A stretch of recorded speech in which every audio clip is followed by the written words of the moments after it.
大家好，这是可以让你在开车、做家事以及睡前需要声音陪伴你的鬼故事。那故事开始了。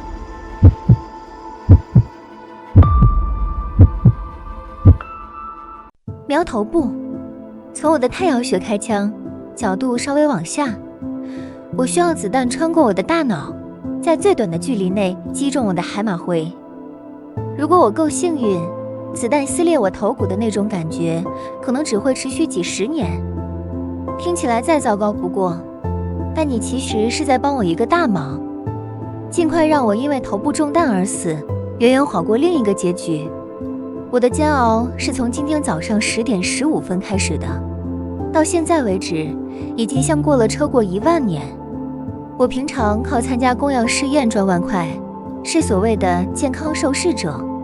会服用实验药物来协助评估副作用，有一次是肾脏方面的药物，有几次是血压或胆固醇的药。今天早上他们跟我说，我吃的这个药是一种具有精神作用，用来加速大脑功能的物质。我之前测试过的那些药物，在娱乐性上从来没让我有任何感觉。换句话说，我试过的药从来没让我兴奋放松，什么效果都没有。也许我一直都被分在安慰剂组，但无论如何，没有任何药对我产生过影响。今天的药不一样，这东西真的有效。他们在10点15分给了我一颗药丸，叫我在候诊室等着，等会儿他们会叫我回去做一些测试，大概30分钟而已。研究助理这样对我说。我整个人摔进候诊室沙发，拿起茶几上的今日心理学，翻了几篇文章，看完了他们还没叫我，我又拿起一本美国新闻，从头到尾读完。接着我又读了一本旧的科学人，他们到底在搞什么？为什么还不叫我？我迟缓地转头去看墙上的时钟，才上午10点23分，我居然在8分钟内读完那3本杂志。我记得当时心想，今天会是漫展的一天。事实证明我没错，等候室里有个小书架，上面放着一些2手的精装书。等我站起来要走向书架时，我感觉腿几乎动不了，不是无力，而是太慢了。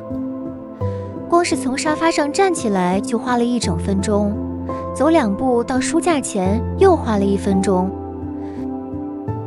我小试了书架上的旧书，挑出一本《白净记》。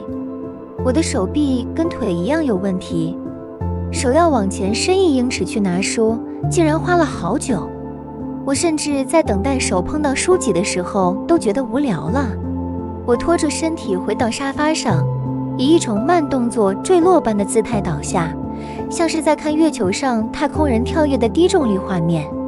我慢慢地打开《白净记》，开始阅读，从叫我以实玛利开始，一直读到亚哈把他的烟斗丢进海里，都已经读到该死的第30章了，他们才叫我回去。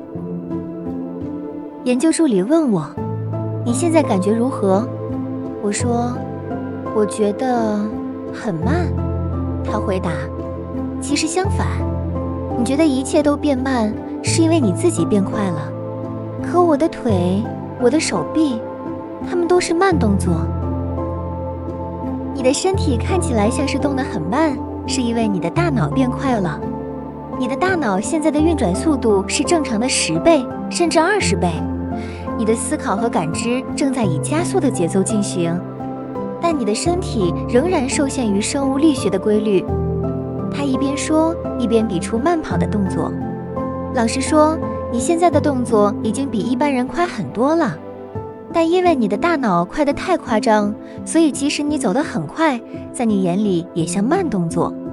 我想起自己在等候室以慢动作摔回沙发的场景，即使肌肉真的慢下来，身体受到重力影响的速度也不会变。可是在等候室里，我连跌倒都像慢拍影片。单纯肌肉变慢，根本不能解释为什么连重力都像放缓了。是我的大脑在超光速运转。这就是为什么我能在15分钟内读完3本杂志，还把《白净记》的前30章看完。他们为我做了一系列测试，身体测试很好玩。他们让我抛3颗球、4颗球、6颗球，我毫不费力就能让6颗球在空中维持运动，因为在我眼里，他们全都动得超慢。老实说，反而是一直等球慢慢走完自己的轨迹，等我用慢动作的手去接住，再丢回空中，那才叫无聊。他们丢起几颗 Cheerio 麦片圈，我用筷子一个个夹住。他们撒了100硬币，我在他们落地前就算出了总金额。认知测试就没那么好玩了，但结果非常惊人。50字的寻字游戏3秒，一张巨大海报纸上画的迷宫2秒，以每秒10张速度播放的投影片，看完后回答每张的细节问题，我正确率95%。他们告诉我，我在 Canop 指标上测得超过250，显然那已经深到属于超人级思考速度的范围了。然后他们就让我回家了，他们说几个小时后就会退了，但对你来说会像好几天。趁效果还在，用高速模式把一些工作处理掉吧，回家赶紧把工作信都回完。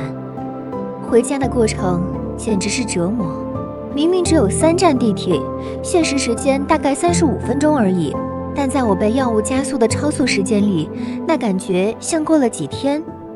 是的，整整几天。光是从医学研究中心走到电梯，就像花了1个小时。我冲出办公室，拼命想让腿动得更快，但生物力学的规则把我死死困住。即使我的大脑像加了光速引擎，我也完全无法让身体加快。身体和大脑之间的巨大落差，让我根本无法判断该何时减速、转弯或调整方向。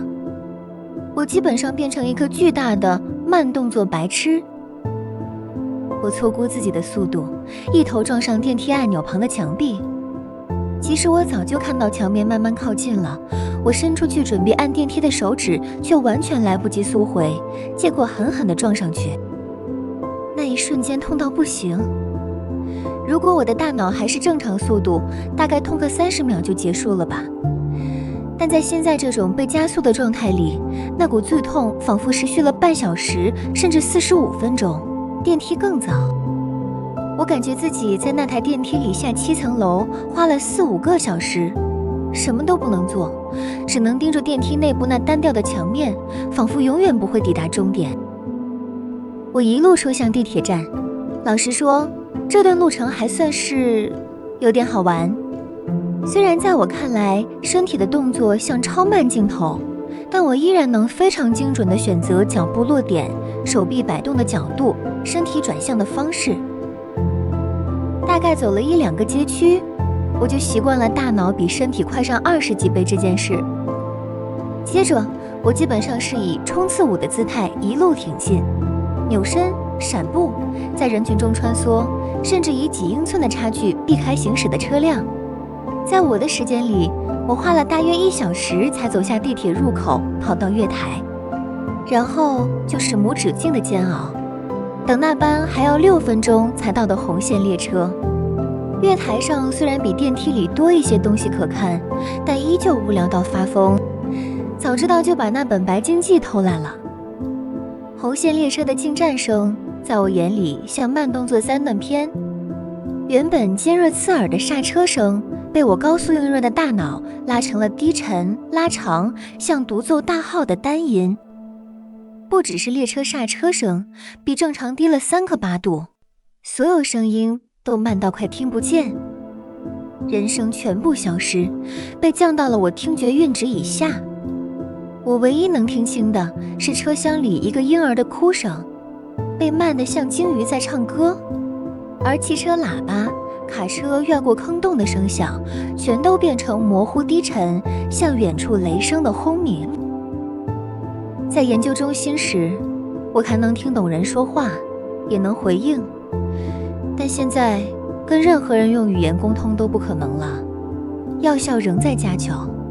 我在那该死的红线列车上仿佛待了好几天，是的，几天，听着婴儿的尖叫和列车刹车的大号独奏，在人生完全被降频消失时，味道却完全不受影响。我永远闻得到汗臭、刹车焦味，还有车厢里弥漫的屁味和各式气味，永远无法对它们嗅觉疲乏。终于，我回到了公寓，以全速冲进家门口，穿过玄关。对我来说，就像慢悠悠地漂浮在一条慵懒的河流上，轻松、放松，甚至有点舒畅。回到家之后，我松了一口气，至少在家里，我还有一些可以做的事情。我拿起正在读的那本书《百年孤寂》，把它读完。虽然我翻页的速度快到把好几页都沉破了，但感觉在读这本书时，大部分时间都花在翻页上，而不是在阅读。从我回家到现在，限时只过了3分钟。我试着上网，但实在太令人沮丧的慢了。每次载入新页面都像要花上好几个小时，而真正阅读内容则只需要一瞬间。我把新闻串里的100篇文章都看完了，限时时间才又过了3分钟。我从那堆还没读的书里又抽了2本出来，也把它们看完。4分钟过去，我决定试着睡掉剩下的药效。不幸的是，负责感知的那部分大脑被药物加速到了超高速，但那并不是掌控睡眠的那一部分。尽管我主观上觉得自己已经清醒了好几天，但我的身体大脑仍然认为现在只是下午1点25分，它完全没有准备要睡。尽管如此，我还是试着睡觉。我走向卧室，在我的主观时间里，穿过公寓就像飘了45分钟，然后把自己丢到床上，像羽毛一样慢慢落到床垫上。我闭上眼睛，躺了好几个小时。现实世界大概只有10分钟后放弃了，睡意完全没有来。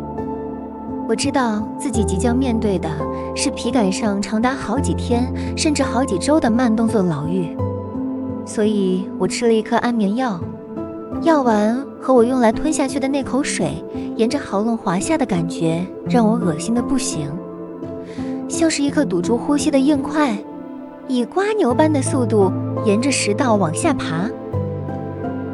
我读了一本书，10分钟过去了，我又读了另一本。从我吃下安眠药到现在，已经过了18分钟。我气愤地把书往房间另一头扔去，对自己目前的处境感到厌恶。那本书在空中慢慢旋转，打着转，就像风吹起的一片树叶。它撞上墙面时，发出一声又长又轻的闷响，那是我感觉好几个小时以来唯一听到的声音。然后像拖鞋在泳池里沉下去一样，慢慢飘落到地板上。自从吃下安眠药之后，重力并没有改变，物理法则也一样，只是我对时间的感知已经完全失常。这意味着我可以利用物体看起来下落的速度来判断药效到什么程度。根据那本书落到地上的漫长时间，我判断药效还在持续加强。我读了一本杂志，我打开电视，我能清楚看到每一帧画面，就像在看逐格播放的幻灯片。感到挫折的我关掉了电视。我又继续读书，我读了丘吉尔英语民族史的前2册。说实话，那可不是轻松的读物，我根本不喜欢它。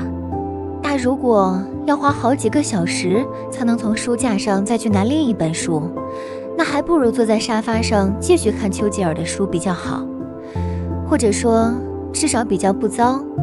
从吃下安眠药到现在已经35分钟，我躺在沙发上闭上眼睛，时间流逝，我吸了一口气，一个长达数小时的过程。时间流逝，我呼出这口气，又花了好几个小时。睡意根本不来。我需要一个新的计划。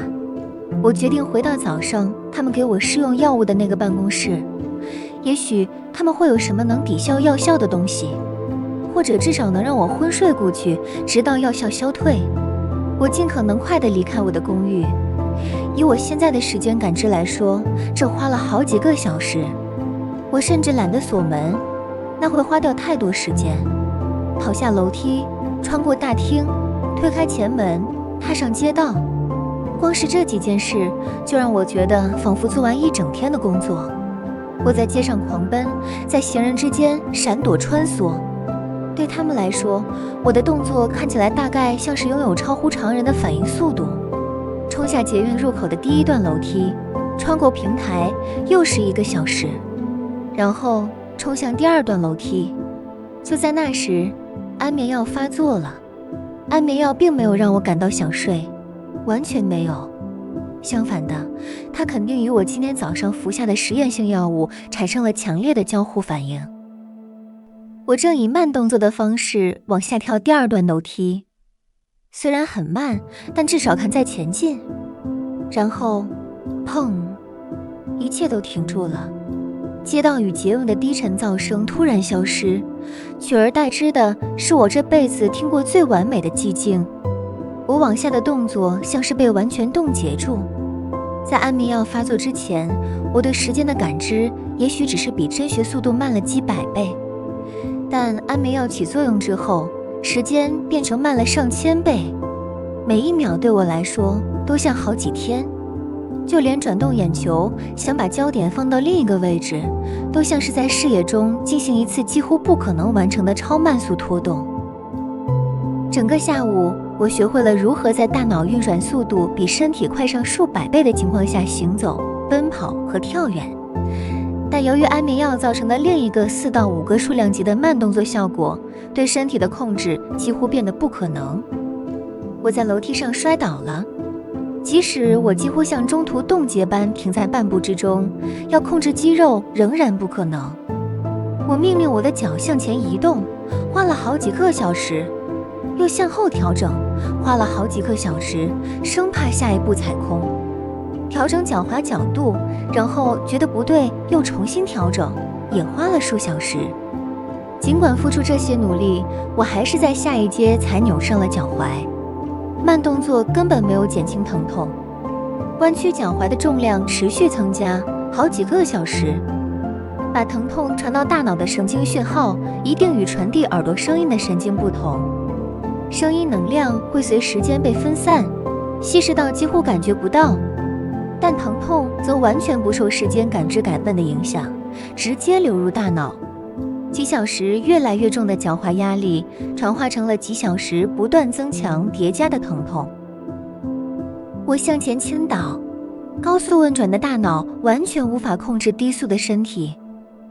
我向下飘落了好几天，好不容易才调整身体的角度，让我的头不会先着地。最后我落在右边肩膀上，一开始根本感觉不到撞击，接着是一点微弱的压力，随着肩膀接触地面慢慢增加，压力越来越大，带着越来越强烈的疼痛，延续了好几小时。最终我的肩膀撑不住了，以一种无止境令人反胃的拉扯感从关节中被扯了出去。等到我落地时，已经像是过了好几天。我蜷缩在地，盯着天花板，肩膀的疼痛仍像刚被重击那样强烈尖锐。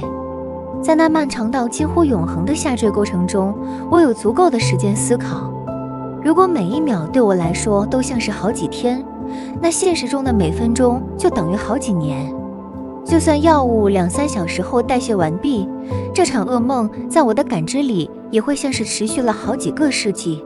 落地的那一刻，我已经有了计划。我会想办法到达月台，然后跳到火车前面自我了结。我扭动身体，试着让自己撑到手肘和膝盖上，脱臼的肩膀在接连好几天里不停地哭喊着要解脱。我判断错误，整个人又翻到背上。我再试一次，结果脸朝下跌倒，一边努力弄懂该怎么操控一个比草生长还慢的身体。经过好几周的努力，我终于成功了。我稳定地撑在手膝之上。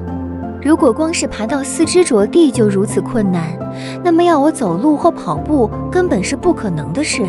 所以我沿着地铁隧道爬行，人群脸上那愚蠢的表情在我眼中停留了好几周。我爬过旋转闸门，然后爬上手扶梯。手扶梯像冰川把冰块推进大海一样，把下班时段的人潮导入月台。我在那拇指近般漫长的下降过程中，望着拥挤的月台。列车显示牌上写着下一班车20分钟后才到。20分钟对我而言就像1年，我得在月台上花上1整年，等死。我爬下手扶梯，忍受着通勤族脸上那一张张愚蠢表情，像是看了我好几天。我爬到前方几英尺外的一张混凝土长椅旁，把身体蜷曲在它旁边，试着找到一个能让肩膀痛楚稍微减轻的姿势。然后我的时间问题变得更糟，糟到根本不可能再更糟。楼梯上的极端减速只是实验性药物与安眠药交互作用的开始。当我蜷缩在长椅旁时，这种作用完全爆发。我眨了眨眼，接着是多年的黑暗，声音早已消失，随着我眨眼，视觉也消失了，剩下的只有从跌倒中传来的痛楚。我那超高速运作的大脑没有浪费时间去补偿感官的缺失。声音对我说话，歌唱给我听，用从未存在过的语言。图案、面孔和颜色在我心眼中来去匆匆。我回想起自己的一生，并想象自己再活一次。我忘记了英语，我陷入了深深的绝望。我与上帝对话，我成了上帝。我想象出一个新的宇宙，并用思想将它赋予生命，然后我又再做了一遍，又再做了一遍。我的眼睛以地质般缓慢的速度睁开，一丝微光，好几周，一道光缝，又好几周。地铁月台的展示角，我身旁通勤者的脚踝，以及对面墙上的一则广告。我从口袋里掏出手机，这是一个跨越数十年的计划。我怎么形容这份无聊？肩膀的痛楚比不上这种无聊。我能想到的每一个念头，我已经想过数百遍。眼前的脚踝和广告从未改变，从未改变。无聊如此强烈，以至于它有形可感，就像金属和石头般的固体吸入我的头骨，无法逃离。我还有别的选择吗？如果我爬到铁轨上，没有火上碾压我不会死。从4英尺高的地方摔下来，我会承受更大的痛苦，但很可能会被月台上某个好心人救起。等火车最终到来时，我却无能为力。在这种情况下，我的痛苦将永无止境，所以我等待火车，然后纵身跃下。当火车最终撞上我时，我将承受被撕成碎片般的痛苦。这种痛苦将持续数个世纪，直到生命的光芒最终从我的大脑中消失，我的生命体验才结束。我在这张长椅脚下经历了数百个轮回，我的灵魂比任何曾经活过的人类都要古老得多。我生命的大部分体验都像是在地铁月台的地板上蜷缩着，痛苦的瞬间定格，眼前只有一成不变的脚踝和广告看板。这部影片是我的 B 计划，我的孤注一掷，我的渺茫希望。我花了毕生精力敲打键盘，发布这则讯息，只希望有人能看到它，并相信我的痛苦必须结束。此刻，就在这平台上的某个人会找到蜷缩在长椅下的男人，那个爬下扶梯的男人，然后赶快了结他，一枪爆头。如果你有枪，又刚好在格伦蒙特地铁站，请毫不犹豫开枪让我解脱。